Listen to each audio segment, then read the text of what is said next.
Day 2 of Wired 2014, very excited this morning. Good morning, welcome back. Today we've got everything from will.i.am to Sugata Mitra to Esther Dyson. It's got 50 speakers plus today 6 startups pitching, plus a few surprises.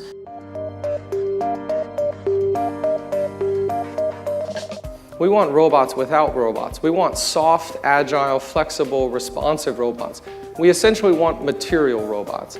As a designer, that to often communicate quite alien and strange and new ideas, you have to use the familiar as a vehicle.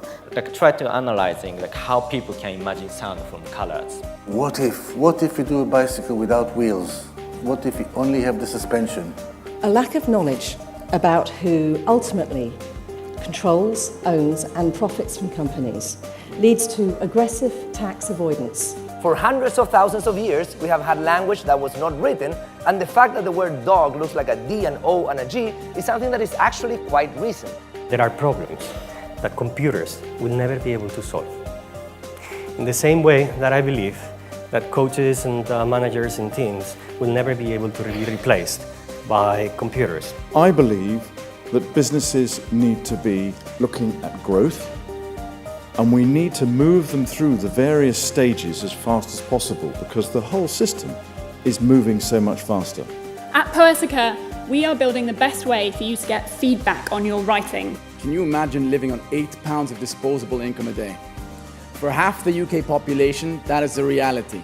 At Chaser, our mission is to build Earth's best products for chasing customers to pay their invoices on time. Lots of app companies come and go, but we need our apps to be sustainable. Algorithms are important because algorithms are the brains of the software.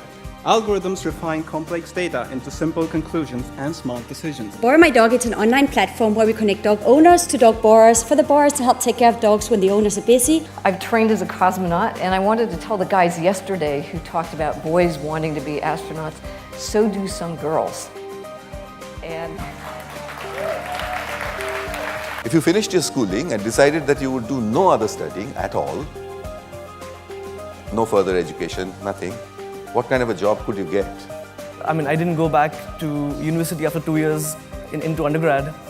And then I crashed into a design school where I was not even enrolled.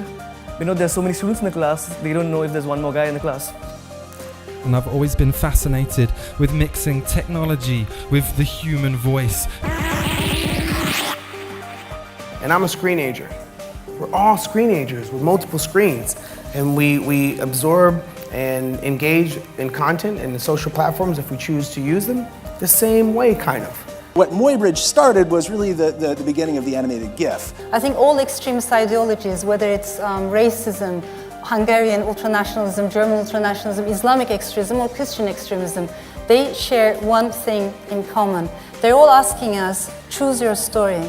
This is, for me, the message of what's happening with technology. We're trying to free ourselves from lots of things which are physical and express ourselves over distance, over time, electronically. All these things are extending who we are. Ethnomusicologists practically disagree about everything. Music is the greatest of all art forms. And actually, I debate with them. I said I disagree with that, actually. I don't think it is the greatest of all art forms. I think it's the second greatest of all art forms. And the greatest is life. What you just saw was raw, concentrated, creative energy, like this conference. Could advertising, out-of-home advertising, directly enrich public space? That would be a powerful thing if it could do that. They broke the sound barrier in the air. They thought, does the plane fall to bits? They were hoping that this car would stay on the ground. Transportation grid to physical economies is essentially the same as the internet to virtual economies. I believe that the next generation, the best thing the next generation can do to increase their odds of becoming a good entrepreneur, a question I get asked pretty often, is getting a good education. Thank you, Jay Bregman. All right. That is the end of Wired 2014. We'll be back here early tomorrow for Next Generation. Thanks, everybody.